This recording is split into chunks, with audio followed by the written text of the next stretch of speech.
ఆ మేయర్ పీఠం నుంచి దించేయాలని, తద్వారా మరో 11 నెలల పాటు ఉన్నటువంటి పదవీ కాలాన్ని వారు చేజిక్కించుకోవాలనేటువంటి ఆలోచనతో చేస్తున్నటువంటి కుట్రలు కుతంత్రాలు మీరందరూ కూడా చూస్తూ ఉన్నారు. అయితే మా పార్టీకి చెందినటువంటి కార్పొరేటర్లు, మా పార్టీ గుర్తు మీద గెలిచినటువంటి కార్పొరేటర్లు దీన్ని పూర్తిగా వ్యతిరేకిస్తూ అవిశ్వాస తీర్మానం అనేటువంటిది ఎట్టి పరిస్థితుల్లో జరగడానికి వీల్లేదు.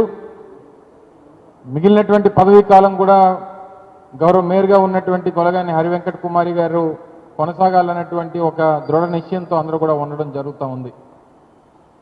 అయితే ఏ రకంగా వారి దౌర్జన్యాలు, ఏ రకంగా బెదిరింపులు, ఏ రకంగా అన్ని రకాలైనటువంటి విధాలుగా మా పార్టీకి చెందినటువంటి కార్పొరేటర్లను బెదిరించడం, భయపెట్టడం, లేదా వాళ్ళని ఏదో రకంగా ప్రలోభ పెట్టడం మీరు గడిచినటువంటి 25 రోజులుగా చూస్తూ ఉన్నారు. అయితే రేపు 19వ తారీఖు అంటే మరో 3 రోజుల్లో అవిశ్వాస తీర్మానానికి సంబంధించినటువంటి సమావేశం కూడా జరుగుతూ ఉన్నటువంటి తరుణంలో వైఎస్ఆర్ కాంగ్రెస్ పార్టీ తరపు నుంచి రేపు అందరికీ విప్ కూడా జారీ చేయడం జరుగుతూ ఉంది. సుమారు 58 మంది సభ్యులు, వైఎస్ఆర్ కాంగ్రెస్ పార్టీ గుర్తు మీద గెలిచినటువంటి 58 మంది సభ్యులకి కూడా పూర్తిగా కూటమి పార్టీ నాయకులు పెట్టినటువంటి అవిశ్వాస తీర్మానాన్ని వ్యతిరేకిస్తూ రేపు 19వ తారీఖున జరగబోయేటువంటి ఆ సభను కూడా సభకి వెళ్లకుండా మేము బహిష్కరించాలని చెప్పి పార్టీ నిర్ణయం తీసుకుంది. సో దానికి అనుగుణంగా రేపు పార్టీ విప్ను కూడా 58 మంది మా పార్టీ గుర్తు మీద గెలిచినటువంటి సభ్యులకి రేపు విప్ జారీ చేయబోతా ఉన్నాం. ఆ విప్ని ధిక్కరించి ఎవరైతే వారు సభకి హాజరవుతారో వారందరి మీద కూడా చట్ట ప్రకారం ఏదైతే యాక్ట్ చెప్తా ఉందో దాని ప్రకారం విప్ని ధిక్కరించినటువంటి సభ్యుల్ని మీద క్రమశిక్షణా చర్యలు కూడా తీసుకోవడం జరుగుతుందనేటువంటి విషయాన్ని ఈ సందర్భంగా తెలియజేస్తా ఉన్నాం. తప్పకుండా రానటువంటి మిగిలినటువంటి కాలం కూడా గౌరవ మేయర్ గారు హరివెంకట కుమారి గారే కొనసాగుతారు. దానికి కావాల్సినటువంటి బలం, దానికి కావాల్సినటువంటి సంఖ్య వైఎస్ఆర్ కాంగ్రెస్ పార్టీ దగ్గర ఉంది.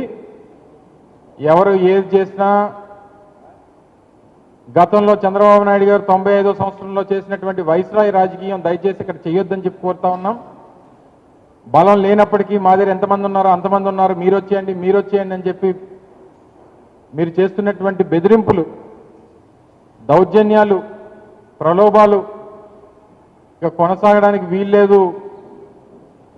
ఇప్పటికన్నా మీరు మీ పద్ధతి మార్చుకుంటే మంచిది అనేటువంటి విషయాన్ని ఈ సందర్భంగా తెలియజేసుకుంటూ ముఖ్యంగా విశాఖపట్నం నగర ప్రజలందరినీ కూడా అభ్యర్థిస్తూ ఉన్నాం. దయచేసి మీరు అందరూ కూడా జరుగుతున్నటువంటి రాజకీయ పరిణామాన్ని మీరు గమనించండి. రాష్ట్రంలో వారి పార్టీ అధికారంలో ఉందనేటువంటి ఏకైక ఉద్దేశంతో ఈ తప్పుడు నిర్ణయాలకి, తప్పుడు చర్యలకి వారు ముందుకెళ్తా ఉన్నారు.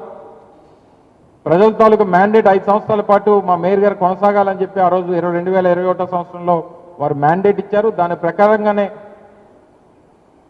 ప్రజాస్వామ్యబద్ధంగా జరగాలి తప్ప ఈ రకమైనటువంటి తప్పుడు విధానంలో వారు పీఠాన్ని చేజిక్కించుకోవాలనేటువంటి ప్రయత్నం మానుకుంటే మంచిది అనేటువంటి విషయాన్ని మరొకసారి ఈ సందర్భంగా తెలియజేసుకుంటూ రేపు అందరికీ కూడా మా పార్టీ గుర్తు మీద గెలిచినటువంటి మా పార్టీ కార్పొరేటర్లందరికీ కూడా రేపు విప్ జారీ చేయబోతా ఉన్నాం. 19వ తారీఖున జరగబోయేటువంటి అవిశ్వాస తీర్మానం మీద జరగబోయేటువంటి ఆ ప్రత్యేక సమావేశాన్ని వైఎస్ఆర్ కాంగ్రెస్ పార్టీ బహిష్కరిస్తుందనేటువంటి విషయాన్ని ఈ సందర్భంగా మీ ద్వారా ప్రజలకు తెలియజేస్తూ దానికి అనుగుణంగానే రేపు మా పార్టీ సభ్యులందరికీ కూడా విప్ జారీ చేయబోతున్నాం అని చెప్పి మీకు తెలియజేసుకుంటూ మరి ఇప్పుడు గౌరవ మేయర్ గారు వారి అభిప్రాయాన్ని కూడా మీ ద్వారా విశాఖపట్నం నగర ప్రజలందరూ కూడా తెలియజేయాలనేటువంటి ఉద్దేశంతో వారు కూడా మాట్లాడతారు. దయచేసి వారిని మాట్లాడాల్సిందిగా కోరుతా ఉన్నాం.